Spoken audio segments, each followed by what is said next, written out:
ગુજરાતની number 1 news channel news 18 ગુજરાતીને તમામ મહત્વપૂર્ણ સમાચારની સાથે હું છું લુબના ખાન। સૌથી પહેલા વાત કરીશું રત્ન કલાકારોની હત્યાનું ષડયંત્ર।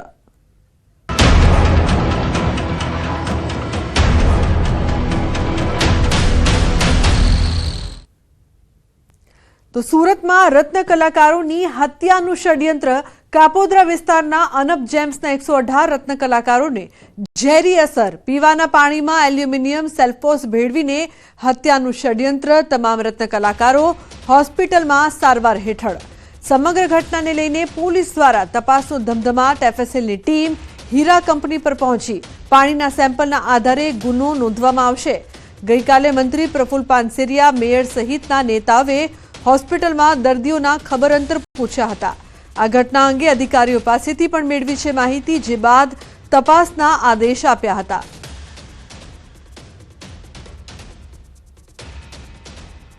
તો મહત્વનું છે કે સમગ્ર તપાસમાં એફએસએલની પણ મદદ લેવામાં આવી રહી છે। પાણીના અલગ અલગ સેમ્પલ પણ લેવાયા છે। સેમ્પલના આધારે ગુનો છે તે નોંધવામાં આવશે। સુરતમાં રત્ન કલાકારોની હત્યાનું ષડયંત્ર છે તે અંગે તપાસ કરવામાં આવી રહી છે। 118 જેટલા રત્ન કલાકારોને ઝેરી અસર પણ થઈ છે। તો રત્ન કલાકારો સામે ષડયંત્ર મામલે સુરત ડીસીપી આલોક કુમારનું નિવેદન સામે આવ્યું છે। શંકાસ્પદ 2 લોકોની પૂછપરછ કરવામાં આવી છે। સેલ્ફોસના પડીકા પરના બેચ નંબરના આધારે તપાસ। કઈ મેડિકલ પરથી પડીકી કોના દ્વારા ખરીદવામાં આવી તેની તપાસ। અન્ય પોલીસ મથકોની પણ મદદ લેવામાં આવશે। પૂછપરછમાં કોણ મહત્વની કડી મળી નહીં।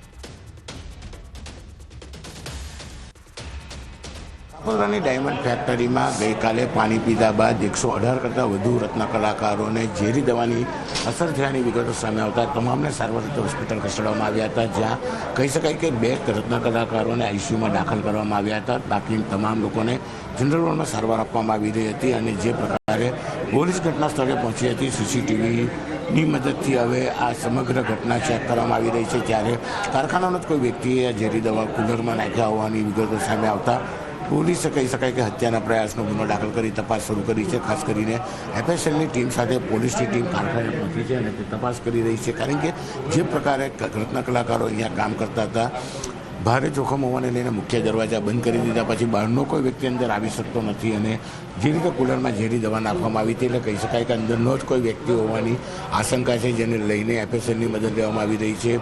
ખાસ કરીને સીસીટીવી છે તેનું એનાલિસિસ કરવામાં આવી રહ્યું છે। વહેલી સવારથી પોલીસ પહોંચી છે અને કામગીરી કરી રહી છે, એટલે કે અત્યારે તો હત્યાનો પ્રયાસનો ગુનો દાખલ કર્યો છે અને આગળની તપાસ ચાલી રહી છે અને ટૂંક સમયમાં જ 118 જેટલા રત્ન કલાકારોની હત્યાનું ષડયંત્ર રચનાર પોલીસની પકડમાં હશે। કેમેરામેન જીગર ગૂગલ સાથે ગીર્તેશ પટેલ, ન્યૂઝ 18 ગુજરાતી, સુરત।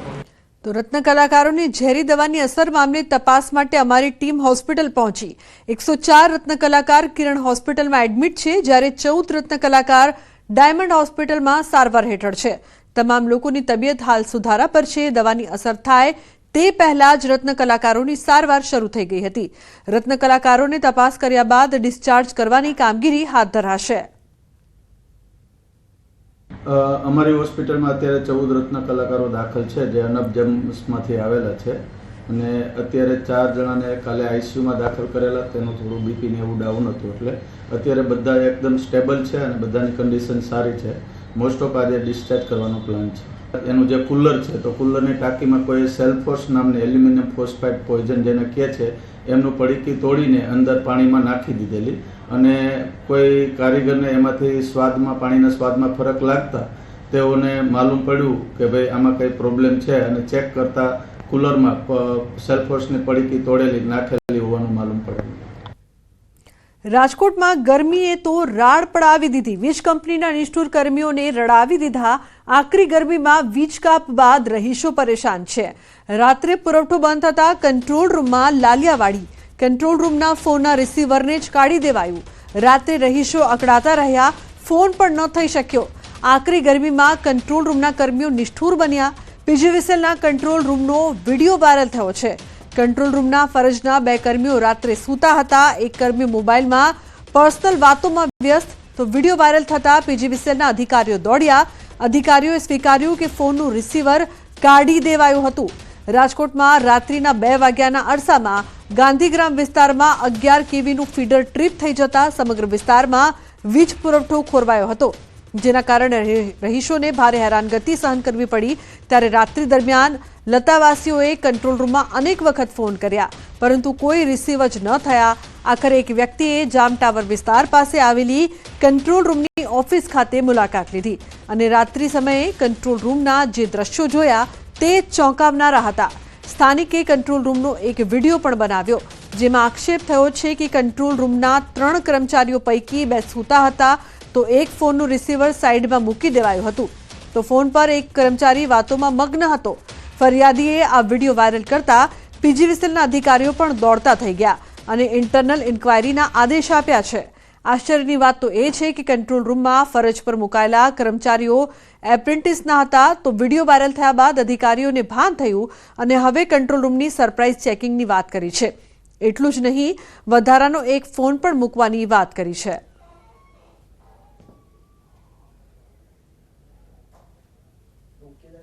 તો વિડીયો વાયરલ થતા અધિકારીઓ દોડતા થયા। લોકોને કેટલી મુશ્કેલીઓનો સામનો કરવો પડ્યો। પીજીવીસીએલ કંટ્રોલ રૂમની લાલિયાવાડી છે તે કેદ થઈ છે વિડીયોમાં। ગરમી કરતા આ બેદરકારી કહી શકાય કે વધુ ત્રાસદાયક। આકરી ગરમીમાં સરકારી બાબુ મસ્ત અને પ્રજા ત્રસ્ત, પરંતુ સવાલ એ કે જે કર્મીઓને રાખ્યા છે કામ માટે તે શું કરી રહ્યા છે? શું રાત્રે તે ઊંઘવા અથવા ફોન પર વાત કરવા માટે આવે છે? આ સરકારી બાબુઓએ ફોનનું રિસીવર જ સાઈડમાં મૂકી દીધું। આકરી ગરમીથી રાજકોટવાસીઓ પરેશાન હતા, વારંવાર ફોન કરતા હતા, પરંતુ આ સરકારી બાબુએ તો ફોનનું રિસીવર બાજુમાં મૂક્યું, તો ફોન કોણ ઉપાડે? ગુરુ અહીંયા રાત્રે 3:15 આસપાસ આવ્યો, 1.5 કલાક પછી। તો મેં જોયું બધું, બારી ખુલ્લી હતી, 2 જણા અંદર સૂતા હતા ગાડલું નાખીને, અને એમાંથી એક ભાઈ ઊભા થયા, એને મોબાઈલ હાથમાં લીધો અને રિસીવરનું જે લેન્ડલાઇનનું ડબલું હતું, એ જે રિસીવરનું જે ફોન ઉપાડવાનું હોય એ જે હોય હેન્ડલ, એ ઉપર મૂકેલું હતું, જેથી કરીને કોઈ ગ્રાહકના કમ્પ્લેન થાય નહીં, કોઈનો ફોન આવે નહીં કે કાંઈ પણ બનાવ બને તો કંઈ જાણકારી ન થાય અને કોઈને સામો રિપ્લે પણ આપી ન શકે। અને જે મોબાઈલનો જે નંબર રહ્યો એ પણ લાગતો નહોતો, એમાં વ્યસ્ત જ કન્ટિન્યુ આવતો હતો, એટલે વેઇટિંગ નહીં અને કોઈનો કાપી પણ ન શકે અને કોઈનો આવી પણ ન શકે। અને અહીંયા એક એપ્રેન્ટિસ જ હતા, અને એપ્રેન્ટિસ જે છે એ અમારો જે CUG નંબર છે એ CUG નંબરમાં ફોન ઉપર વાત કરતા હતા, અને મીનવાઇલ લેન્ડલાઇનમાં પણ ફોન ચાલુ હતા। આ ઉપરાંત 19/22માં પણ ફરિયાદો નોંધાણી હતી, એટલે અનેક ફરિયાદોના એક સાથે ફોન આવતા એને અત્યારે એવું જણાય છે કે એક ફોન જે છે એના ઉપર એની વાત ચાલુ હતી અને બીજા ફોન ઉપર એને ફોન ન લઈ શકે એવું કદાચ કરેલું હોય, પણ જે યોગ્ય નથી અને અમે એના ઉપર નિયમ પ્રમાણે તાત્કાલિક પગલાં પણ લઈશું। 2 થી 3ની વચ્ચે જે ગાળામાં 11 kV ગાંધીગ્રામ ફીડર ટ્રીપ થવાથી ગાંધીગ્રામ વિસ્તારમાં લાઇટ બ્લેકઆઉટ થઈ ગયેલ હતી। ફોલ્ટ પહોંચતા થોડીક વાર લાગે, એના કારણે 11 kV સાઇટની અમે જાણ કરેલ, તાત્કાલિક બધું કામ કરવાનું કાર્યવાહી કરેલ હતી। જે કર્મચારીએ બેદરકારી કરી રાખેલ છે એના ઉપર અમે તાત્કાલિકના ધોરણે પગલાં લેશું।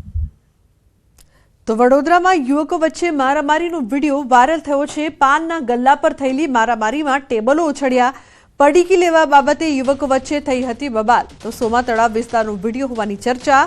વાયરલ વિડીયોના આધારે પોલીસે તપાસ શરૂ કરી છે। તો પડીકી લેવા બાબતે યુવકો વચ્ચે એટલી બબાલ થઈ કે ટેબલ છે તે ફેંકીને એકબીજાને મારવામાં આવ્યો। સોમા તળાવ વિસ્તારનો આ વિડીયો હોવાની ચર્ચા છે। યુવકો વચ્ચે મારામારીનો વિડીયો છે તે હાલ વાયરલ થઈ રહ્યો છે, જેના આધારે પોલીસ દ્વારા વધુ તપાસ કરવામાં આવશે। પાનના ગલ્લા પર મારામારીમાં ટેબલો ઉછળ્યા હોય તે પ્રકારના દ્રશ્યો અહીંયા જોવા મળી રહ્યા છે।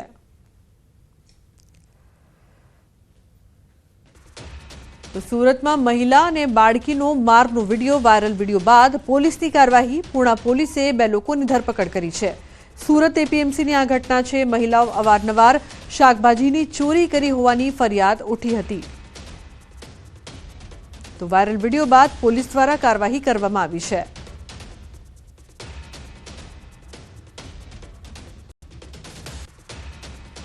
બીજી તરફ પાટણના ગાંધી આશ્રમમાં મારામારી, ચાણસ્માના ઝીલિયા ગામે મારામારી, પરિવારના 3 લોકોએ તલવારથી હુમલો કર્યો, ઝીલિયા ગાંધી આશ્રમના કર્મચારીઓને માર માર્યો, પદ્મશ્રી માલજી દેસાઈ તેમજ તેમના પુત્રને ધમકી આપી, જાનથી મારી નાખવાની ધમકી આપી હતી। ગેરકાયદેસર રીતે સંસ્થામાં પ્રવેશ કરીને ગુનો આચર્યો।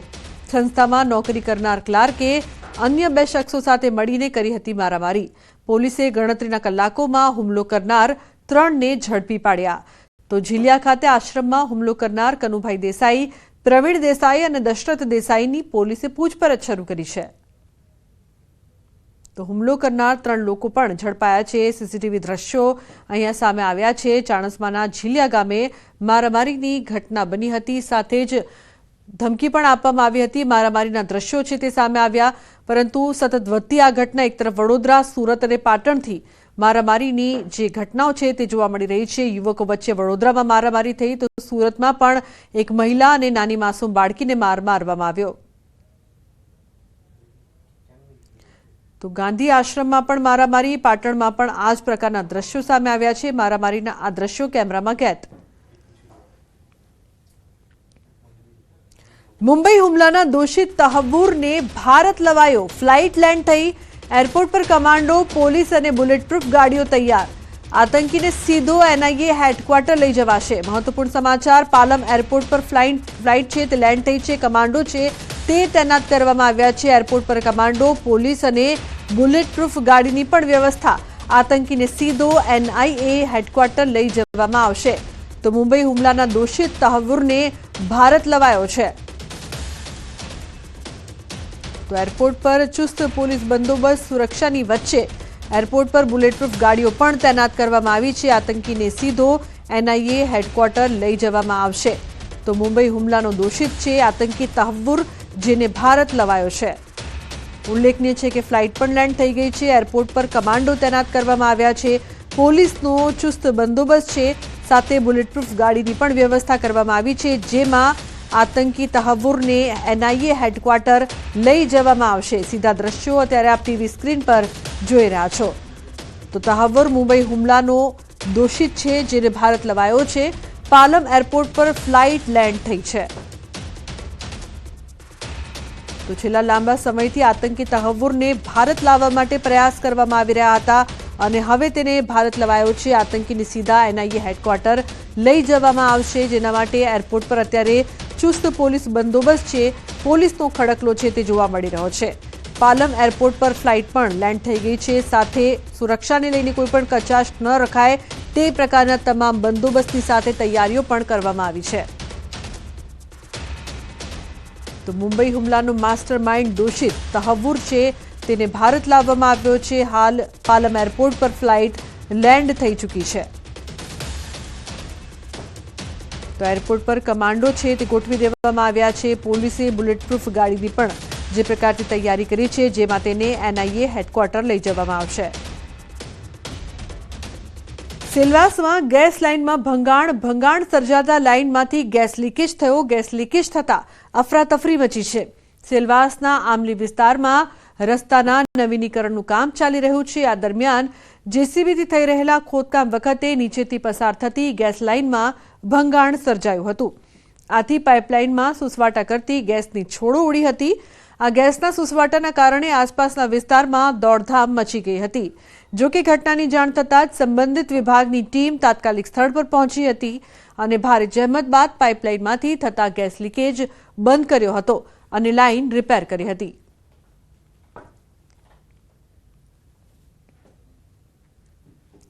સાબરકાંઠા જિલ્લામાં બટાકાનું ઉત્પાદન કરતા ખેડૂતો આકરા પાણીએ છે. ખેડૂતો મુખ્યત્વે કોન્ટ્રાક્ટ ફાર્મિંગ થકી બટાકાનું ઉત્પાદન કરતા હોય છે. ખેડૂતો દ્વારા ચાલુ સાલે 35,000 હેક્ટરમાં બટાકાનું વાવેતર કર્યું હતું, જેમાં કંપનીઓ દ્વારા ખેડૂતોને અલગ અલગ પ્રકારની હેરાનગતિ કરવામાં આવે છે તેવું ખેડૂતો કહી રહ્યા છે. જેથી ખેડૂતો દ્વારા એક બેઠકનું આયોજન થયું હતું, જેમાં અલગ અલગ મુદ્દાઓ પર ચર્ચા કરવામાં આવી. કંપનીઓ દ્વારા ખેડૂતોને લીલું બટાકું, બ્લેક સ્પોટ, વાઢિયા સહિતની ક્ષતિઓ આગળ કરી ઉત્પાદનમાં કપાત કરાય છે. તેથી ખેડૂતોએ બાયું ચઢાવી લડત આપવાની તૈયારી બતાવી છે. ત્યારે ખેડૂતો રાજ્ય સરકાર સુધી રજૂઆત કરશે અને ત્યારબાદ પણ યોગ્ય નિર્ણય ન આવે તો ધરણા કરવાનું પણ નક્કી કર્યું છે. પીએમસી માર્કેટની અંદર 10/4/2025ના દિવસે અમે સૌ ખેડૂત મિત્રો મોટી સંખ્યામાં હાજર રહી અને અમારી લડત આપી છે. આવનારા દિવસોમાં ઇસ્કોન બાલાજી હોય, હાઇફન હોય, મેકેન કંપની હોય, પેપ્સિકો હોય અથવા તો કોઈ પણ મોટી એમએનસી કંપની હોય, જો જે રેગ્યુલર કપાત પ્રમાણે જો અમારી કપાત નહીં કરે તો અમે આ આંદોલન ઉગ્ર કરવા માગીએ છીએ. अन्य महत्वपूर्ण समाचाરની વાત કરીએ તો મહેસાણા મહાનગરપાલિકા દ્વારા આગામી દિવસોમાં શહેરના ગાર્ડનોને વિકસાવવાનું આયોજન કરવામાં આવ્યું છે। અરવિંદ બાગ, બિલાડી બાગ જેવા ગાર્ડનને વિકસાવવામાં આવશે। સાથે જ ગાર્ડનમાં ફૂડ કોર્ટ પણ બનાવવાનું આયોજન કરવામાં આવ્યું છે। રસ્તા પરની લારીઓને ત્યાં સ્થાન આપવામાં આવશે, જેથી રસ્તા ઉપર ટ્રાફિકનું ભારણ પણ ઓછું થશે અને સ્થાનિક લોકો ગાર્ડનમાં બેસવાની સાથોસાથ ત્યાં નાસ્તો પણ કરી શકશે તેમજ અન્ય ખરીદી પણ કરી શકે છે। ટૂંક સમયમાં સ્થાનિકોને આનો લાભ મળશે। મહેસાણામાં અમુક ગાર્ડનો બહુ જૂના ગાર્ડનો છે, જેવા કે બિલાડી બાગ છે, અરવિંદ બાગ છે। આ ગાર્ડનોને અમે ડેવલપ કરવા જઈ રહ્યા છીએ। બિલાડી બાગ છે અને અમે એઝ અ ગાર્ડન તરીકે સારા એવા પ્રમાણમાં ડેવલપ કરવા જઈ રહ્યા છીએ। જ્યારે વાત રહી અરવિંદ બાગની, તો અરવિંદ બાગ એક સારું ગાર્ડન છે, પણ એ ગાર્ડનના અંદર અડધું ગાર્ડન એવું છે કે જેની ખુલ્લી સ્પેસ છે અને પાછળથી એક ગટરના નાળા જેવું નીકળી રહ્યા છે। તો અમે ત્યાં એને અંડરગ્રાઉન્ડ એક નાળો બનાવવા જઈ રહ્યા છીએ અને એની ઉપર પેવર કરી અને સારું એક વેન્ડિંગ ઝોન કરવા જઈ રહ્યા છીએ। મહેસાણામાં રીલ્સ બનાવવા જતા યુવકનું મોત નીપજ્યું। તળાવ કિનારે રીલ્સ બનાવવા જતા યુવકનું મોત નીપજ્યું। તળાવમાં પગ લપસી જતા યુવક ડૂબી ગયો। મહેસાણાના ખેરાલુના ડભોડા ગામની સમગ્ર ઘટના। ગામના તળાવ કિનારે મોબાઈલમાં રીલ્સ બનાવતો હતો તે સમયે અચાનક પગ લપસ્યું અને ડૂબી જતા યુવકનું મોત નીપજ્યું છે।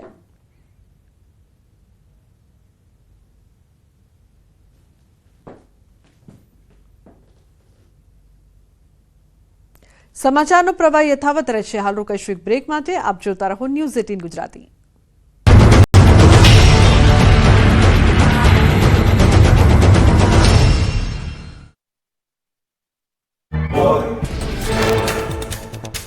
વડોદરામાં ગોત્રી ઈએસઆઈ હોસ્પિટલ પાસે અકસ્માત। પાર્કિંગ કરેલી કાર સાથે ટક્કર બાદ કાર પલટી। સદનસીબે અકસ્માતમાં કોઈ જાનહાનિ નહીં। કાર સવાર નશામાં હોવાની આશંકાએ પોલીસે આરોપીનું કરાવ્યું મેડિકલ ચેકઅપ।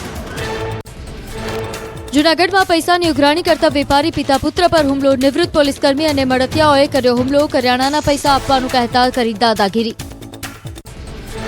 સુરતના પુણાગામ વિસ્તારમાં અસામાજિક તત્વોએ આતંક મચાવ્યો। જાહેરમાં મારામારી કર્યાના સીસીટીવી સામે આવ્યા। વિડીયો વાયરલ થતા પોલીસે કાર્યવાહી શરૂ કરી। અરવલ્લીના ભિલોડામાં અસામાજિક તત્વોનો આતંક। વેપારીની દુકાનમાં ઘૂસી માર માર્યાની ઘટના આવી સામે। વેપારીને માર મારવાની ઘટના સીસીટીવીમાં થઈ કેદ। વેપારીએ પોલીસ કાર્યવાહીની કરી માંગ। મોરબી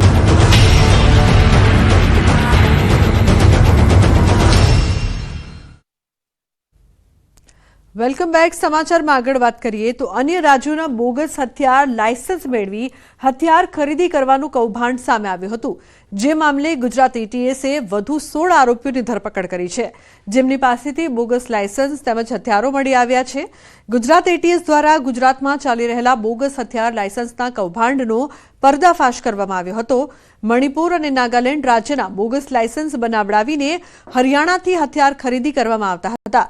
સમગ્ર કૌભાંડને લઈને એટીએસ દ્વારા 108 જેટલા લોકો વિરુદ્ધ ફરિયાદ નોંધવામાં આવી હતી, જેમાં ગુજરાતના મુખ્ય 7 એજન્ટોની એટીએસ દ્વારા ધરપકડ કરવામાં આવી હતી, જેઓની પૂછપરછમાં સામે આવ્યું હતું કે તેમણે 49 જેટલા લોકોને મણિપુર અને નાગાલેન્ડ રાજ્યના હથિયાર લાયસન્સ બનાવડાવી આપ્યા હતા અને હરિયાણાથી લાયસન્સ ખરીદી કરાવડાવ્યું હોવાનો ખુલાસો થયો હતો। જેના આધારે એટીએસ દ્વારા 16 જેટલા લોકોની ધરપકડ કરી છે, જેમણે અગાઉ પકડાયેલા 7 લોકો પાસેથી બોગસ લાયસન્સ અને હથિયારો ખરીદ્યા હતા।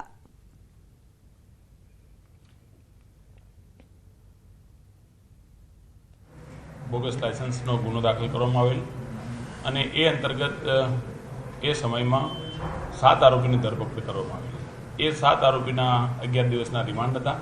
રિમાન્ડ દરમિયાનમાં વધુ 16 આરોપીની જાણકારી મળેલ છે અને 16 આરોપીઓ પાસેથી હથિયાર રિકવર કરવામાં આવેલ છે અને 16 આરોપીઓની વધુ ધરપકડ કરવામાં આવેલ છે।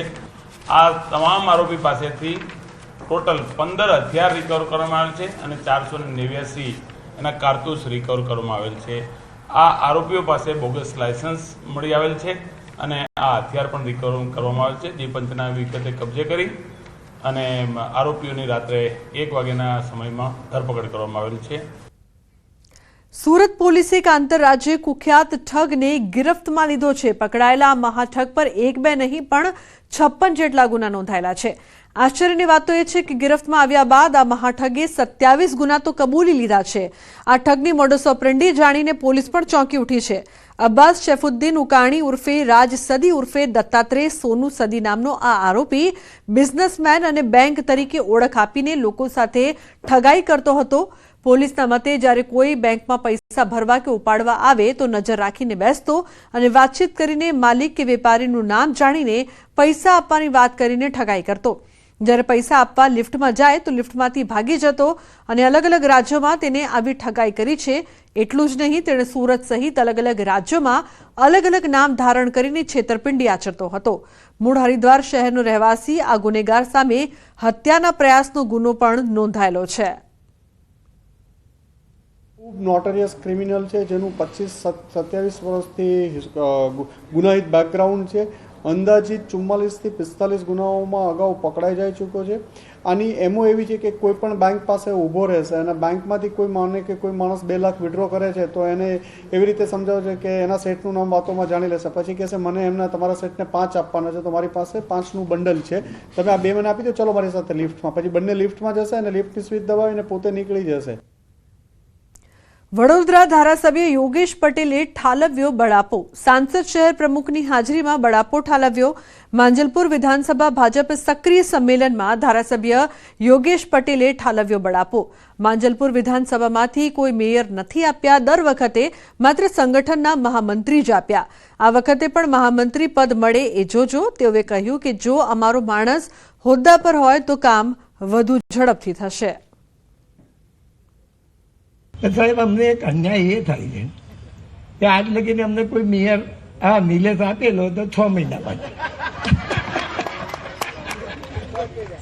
એટલે પૂર્વ વિસ્તારમાંથી મેયર બહુ આવ્યા, ઉત્તરમાંથી બહુ આવ્યા, દક્ષિણમાંથી બહુ આવ્યા. એટલે પછી તોય અમારો વિકાસ વધારે થાય છે બધા કરતા. પણ જો અમારો કોઈ એક માણસ અંદર હોય ને તો આનાથી બી વધારે થાય ને. વડોદરાના માંજલપુર એમએલએ યોગેશ પટેલની વાત પર શહેર ભાજપ પ્રમુખે પ્રતિક્રિયા આપી છે. તેમણે કહ્યું કે દરેક કાર્યકર્તાને પદની અપેક્ષા હોય છે અને યોગેશ પટેલે પોતાના માટે નહીં પરંતુ કાર્યકર્તાઓના પદની માંગ કરી છે. કાર્યકર્તાનું અન્યાય થયો એવું એમનું કહેવું હતું, પણ એક પ્રકાર રજૂઆત હોય છે. આ મને આનંદ છે કે એમને ખુલ્લામાં રાખ્યો છે. આ જ વાત એ અંગત રીતે પણ કરી ચૂક્યા છે. એટલે કાકાની જે વાત હતી એ એમનો મનની વાત છે અને અમે એને જોઈને આગળ વધીશું. કારણ કાલે જે રીતે હસતા હસતા એ અંદાજમાં જે વાત કરતા હતા એ વિષય હતો, એટલે એવું મને નથી લાગતું કે કોઈ પ્રેશર ટેકનિક છે. કાર્યકર્તા માટે એમની માંગણી કરી છે, એમણે પોતાના માટે કંઈ માંગણી નથી કરી. તો વડોદરાના માંજલપુરને લઈને યોગેશ પટેલનું ફરી નિવેદન સામે આવ્યું. તેઓ કહ્યું કે જો માંજલપુર વિસ્તારને સ્ટેન્ડિંગ ચેરમેન અથવા મેયર મળ્યા હોત તો શહેરમાં માંજલપુર વિસ્તાર 4 ચાંદ લાગી જાત. એટલે મારી માગણી એ જ હતી કે આજ સુધીને અનેક શાસકો બદલાયા, અનેક મેયરો બદલાયા, અનેક સ્ટેન્ડિંગ ચેરમેન બદલાયા. જો અમને મળ્યા હોત તો આજે વડોદરા શહેરનું સારું માંજલપુર બન્યું છે એવું બધા કહે છે. એના કરતાં 4 ચાંદ લગાયા હોત. રાજકોટ શહેરના પ્રદ્યુમન પોલીસ સ્ટેશન વિસ્તારમાં ફર્યું તંત્રનું બુલડોઝર. વહીવટી તંત્રના માધ્યમથી અસામાજિક તત્વો વિરુદ્ધ કડક કાર્યવાહી કરવામાં આવી. પ્રદ્યુમન નગર પોલીસ સ્ટેશન વિસ્તારમાં રહેતા સલીમ માણેક નામના હિસ્ટ્રી શીટરના ગેરકાયદેસર બાંધકામ પર બુલડોઝર ફેરવવામાં આવ્યું. સલીમ માણેક વિરુદ્ધ રાજકોટ શહેરમાં અલગ અલગ પોલીસ સ્ટેશનમાં કુલ 10 જેટલા ગુના નોંધાઈ ચૂક્યા છે, જેમાં ગેરકાયદેસર હથિયાર, પ્રોહિબિશન, મારામારી સહિતના ગુના શામેલ છે. પ્રનગર પોલીસ સ્ટેશન વિસ્તારમાં 10 જેટલા ગુનાઓ કરનાર અસામાજિક તત્વ સલીમ કાસમ માણેક કે જેણે રેલનગર વિસ્તારમાં આરએમસી અંતર્ગતની સરકારી જગ્યામાં ગેરકાયદેસર દબાણ કરી ઓડિયો બનાવી, તબેલો બનાવી અને દબાણ કરેલું હતું અને સાથે સાથે પોતાની ગેરકાયદેસર પ્રવૃત્તિ પણ આ જગ્યા પર ચાલુ રાખતો હોય એવું ધ્યાન પર આવતા આરએમસી અને પીજીવીસીએલ સાથે સંકલન કરી તેનું વીજ કનેક્શન દૂર કરવાની અને દબાણ દૂર કરવાની કાર્યવાહી કરવામાં આવી રહી છે. દ્વારકા જિલ્લામાં ફરી ચાલ્યું તંત્રનું બુલડોઝર. ખંભાળિયામાં સરકારી જગ્યા પરના દબાણ દૂર કરાયા. લલિયા ગામના બુટલેગર રાહુલ ધારાણીનું ગેરકાયદેસર દબાણ દૂર કરાયું. સરકારી જમીન પર બનાવેલ ગેરકાયદેસર મકાન તોડી પડાયું હતું.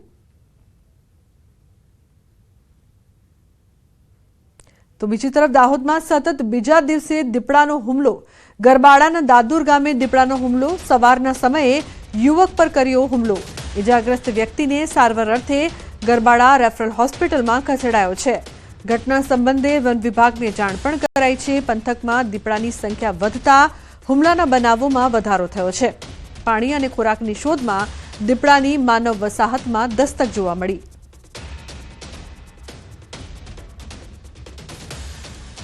ગરબાડાના છરછોડા ગામે દીપડાના હુમલામાં વૃદ્ધ મહિલા ઘાયલ થયા છે. 60 વર્ષીય વૃદ્ધ મહિલા ઘરની બહાર ઊંઘતા હતા તે દરમિયાન દીપડાએ હુમલો કર્યો. મહિલાએ બૂમાબૂમ કરતા આસપાસના લોકો દોડી આવતા દીપડો ભાગી છૂટ્યો. તાત્કાલિક ઘાયલ મહિલાને સારવાર માટે હોસ્પિટલ ખસેડવામાં આવી છે. હાલ ઘટનાને લઈને વિસ્તારમાં ભયનો માહોલ ફેલાયો છે.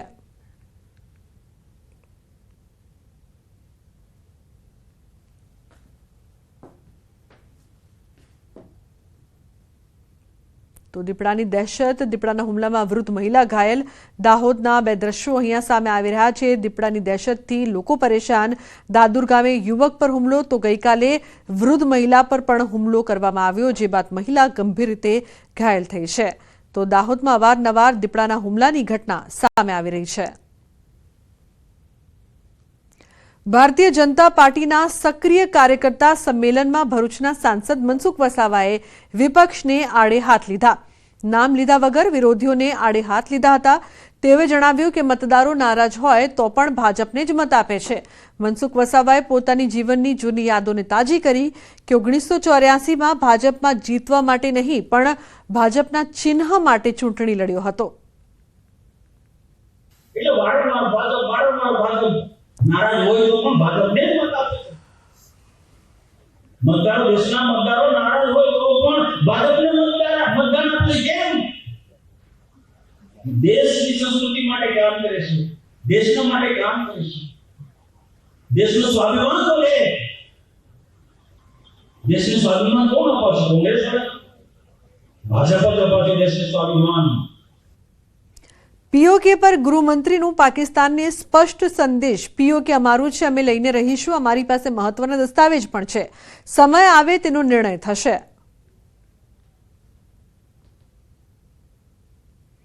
તો મહત્વનું છે કે તૃષ્ટિકરણની નીતિ પર પણ અમિત શાહે પ્રહાર કર્યા વિપક્ષ પર. સાથે જ પીઓકે મુદ્દે પણ તેમણે વાત કહી, અમારી પાસે મહત્વના દસ્તાવેજ છે. સમય આવે તો તેનો નિર્ણય થશે.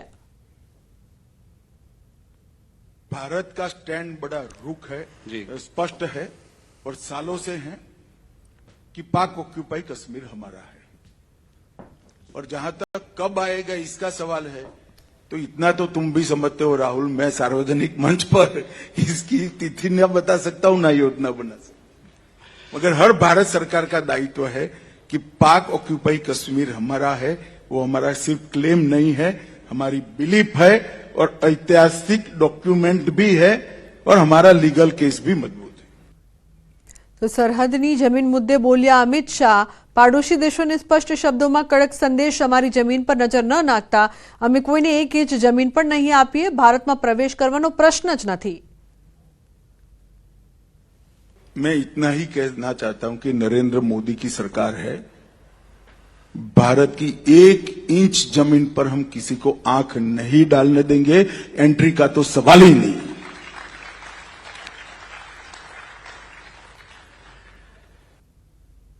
તો બુલેટિનમાં હાલ બસ આટલું જ. તમામ મહત્વપૂર્ણ સમાચાર માટે આપ જોતા રહો ન્યૂઝ 18 ગુજરાતી. નમસ્કાર.